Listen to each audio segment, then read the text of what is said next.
Hello and welcome to Wake Up America. In 1999 and 2000, the Clinton administration began working earnestly on setting up a bilateral free trade agreement with China and getting the People's Republic a spot within the World Trade Organization. The first obstacle for the White House was convincing the international community that letting China into the fold was a good thing.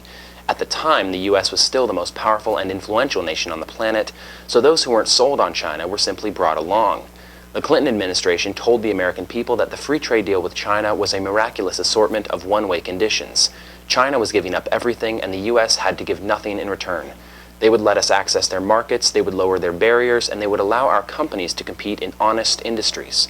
More importantly, they would begin making moves toward greater worker rights and wages, more environmental protections, and they would begin to adopt the standards of the Western world. After fighting for most of the decade against Chinese human rights abuses, President Clinton was happy to set up the deal. President George W. Bush came into office toward the end of the process, but he was the one who actually shook hands and signed the accord, happily taking credit for solving the U.S.-China trade deficit crisis and stewarding the world's most populous nation into the 21st century.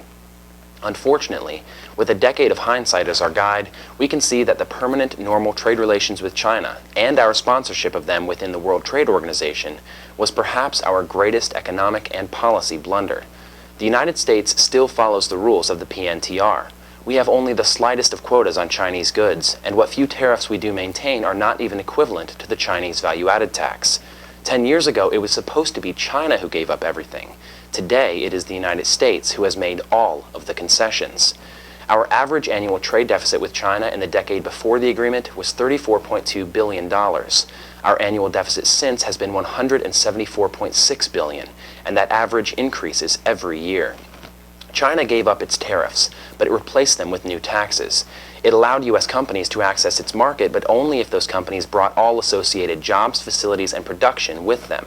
China still does not allow honest competition in open industries despite its promises, and it has never abided by a single judgment handed down by the WTO.